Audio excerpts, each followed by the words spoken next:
Hello students, today we will discuss the next unit, that is chemotherapy. In this the first chapter is general principles of chemotherapy. So first of all we will discuss the general terms like chemotherapy, antibiotics and antimicrobial agents.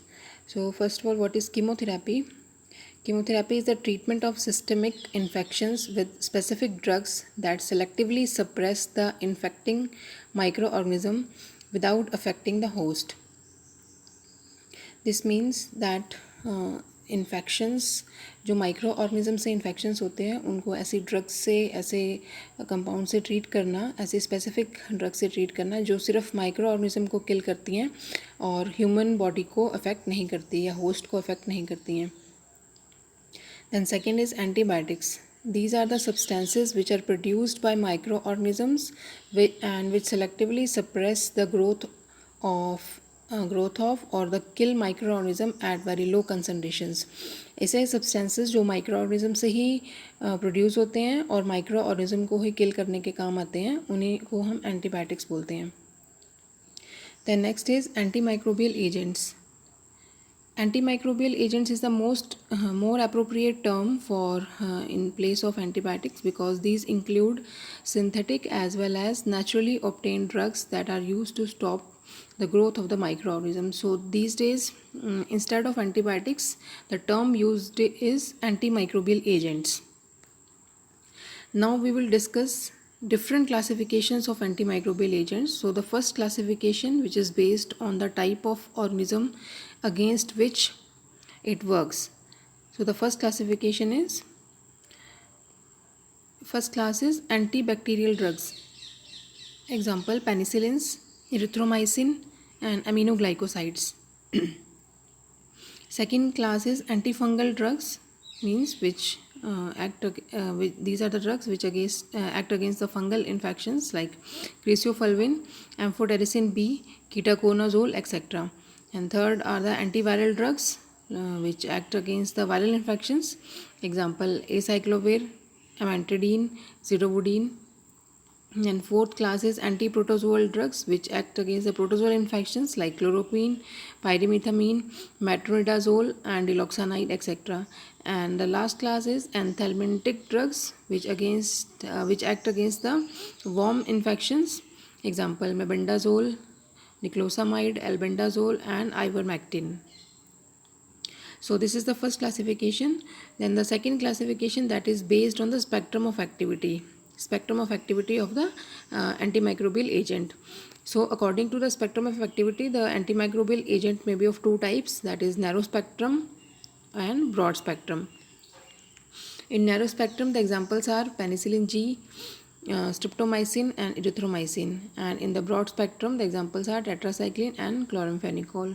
Narrow spectrum means the drug is active against only few kind of bacteria, like only for the gram negative or only for the gram positive, whereas broad spectrum antibiotic means that it acts against the wide range of microorganisms. Then third classification is based on the type of action.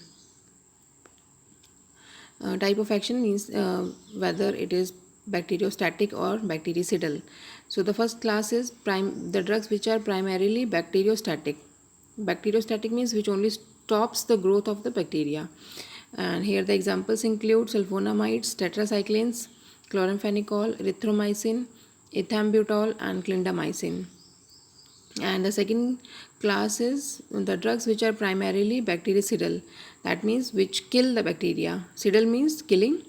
So the drugs which kill the bacteria includes penicillins, aminoglycosides, rifampin, pyrazinamide, cephalosporins, vancomycin, ciprofloxacin and cotrimoxazole. So these are the different types of classifications of antimicrobial agents. Now we will come to the problems associated with antimicrobial agents or the drawbacks of antimicrobial agents. So the first drawback is the toxicity. There are two kinds of toxicity. First is the local irritation, that is pain at the site of the intramuscular injection, or thrombophlebitis, that is inflammation of the vein due to formation of the blood clot. Then second is the systemic toxicity. These antimicrobial agents have different toxicities. Here are some examples, like chloramphenicol can cause bone marrow depression, and the aminoglycosides, it can cause eighth cranial nerve toxicity and renal toxicity. Then the next problem is the hypersensitivity reactions, which is very common with these drugs. That is, they can cause allergic reactions or anaphylactic shock.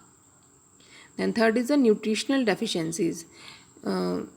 Good bacteria or the microbial flora in intestine synthesize B complex vitamins and vitamin K, which is utilized by man. But prolonged use of antibiotics kill these good bacteria, or we can say kill the microbial flora, and may result in vitamin deficiencies. हमारे body के अंदर जो good bacteria हैं वो भी ख़त्म हो जाते हैं जब हम लॉन्ग यूज़ करते हैं एंटीबायोटिक्स का. तो उनके ख़त्म होने की वजह से जो हमारे इसेंशियल विटामिन्स हैं उनका सिंथेसिस भी स्टॉप हो जाता है, जिसकी वजह से विटामिन डेफिशिएंसीज हो सकती हैं. तो whenever antibiotics are given, it is advisable to take B complex vitamins also with them. The next problem is the super infections. On the use of antimicrobial agents, the normal microbial flora, as we already discussed, the normal microbial flora of the body is altered or disturbed, and then it results in the altered host defense. हमारा host body का जो defence है वो भी कम हो जाता है, due to which the super infections can occur. मतलब कि आप किसी एक इन्फेक्शन को ख़त्म करने के लिए एंटीबायोटिक ले रहे हो, लेकिन उस एंटीबायोटिक को लेने की वजह से क्योंकि आपके माइक्रोबियल फ्लोरा जो है वो ऑल्टर हुआ है, तो कोई और दूसरा इन्फेक्शन हो सकता है, उसे हम सुपर इन्फेक्शन बोलते हैं.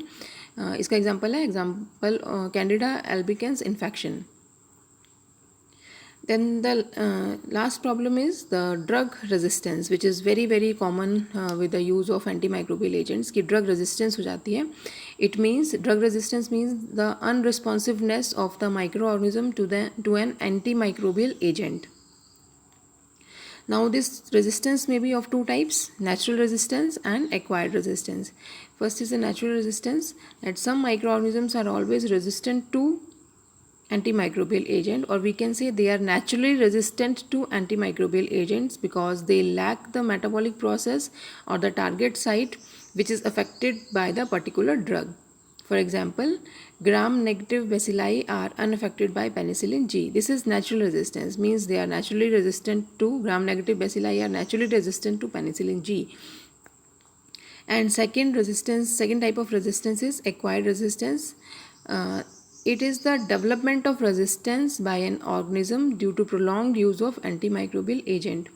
जो रजिस्टर में जो रेजिस्टेंस एक्वायर्ड होती है, ये डेवलप होती है धीरे धीरे, उसे हम बोलते हैं acquired resistance, which is due to prolong use of antimicrobial agent. इसमें एग्जांपल है gonococci develop resistance to sulphonamides. Initially they are not resistant to sulfonamides, but on the long use of sulfonamides, the gonococci, they develop resistance to sulfonamides. So this is the example of acquired resistance. Now why resistance is developed? Resistance develop होने के reasons क्या हैं? So resistance may be developed due to two reasons. First is mutation and second is gene transfer. Mutation. First reason is mutation. It is the stable and heritable genetic change that occurs randomly among the microorganism, and mutation may be single gene mutation or multiple gene mutation. जब भी किसी microorganism के अंदर कोई genetic changes होते हैं तो वे mutate हो जाते हैं, और म्यूटेशन जो है वो एक इम्पॉर्टेंट कॉज है रेजिस्टेंस डेवलप होने का. And second is gene transfer. Gene transfer is also known as infectious resistance. It means that the gene which is carrying resistance or the resistance factor is transferred from one organism to another. यहाँ पर gene जो कि resistance carry किए हुए है वो transfer हो जाता है एक ऑर्गेनिज्म से दूसरे ऑर्गेनिज्म में, और जो ट्रांसफ़र होने के मेथड्स हैं वो ये तीन हो सकते हैं. First is conjugation. Conjugation means through the direct contact or the formation of bridge between the microorganism. इसमें जो ट्रांसफ़र है वो डायरेक्ट कॉन्टैक्ट से होता है, ब्रिज की फॉर्मेशन के through. Then second process is transduction. The gene is transferred by some bacteriophage. Bacteriophage means that the virus that replicates in the bacteria. Through the virus, the through this virus the gene is transferred. And third process is transformation. Here the resistance carrying DNA is released into some medium and then it is imbibed by the other microorganism. So by these three methods, conjugation, transduction and transformation, the gene which is carrying resistance, it may be transferred from one organism to the other organism. Now there is one more term, that is cross resistance. If acquiring resistance to one antimicrobial agent confers the resistance to another antimicrobial agent to which the organism has not been exposed, then it is called cross resistance.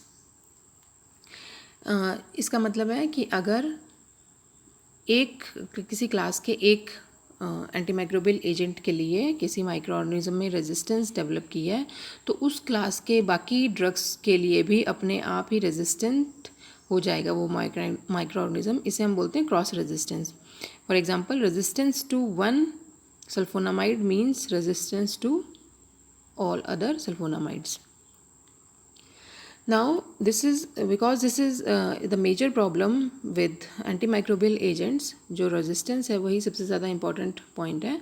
तो to avoid the drug resistance, what should be done? The antibiotics should be used in combination and should not be used single, और monotherapy should not be done. कभी भी single use जो है antimicrobial agents का वो नहीं किया जाना चाहिए. इस resistance को avoid करने के लिए they should always antimicrobial agents should always be used in combination. So today we have discussed the general principles of chemotherapy, and in the next class we will discuss the next chapter, that is sulfonamides.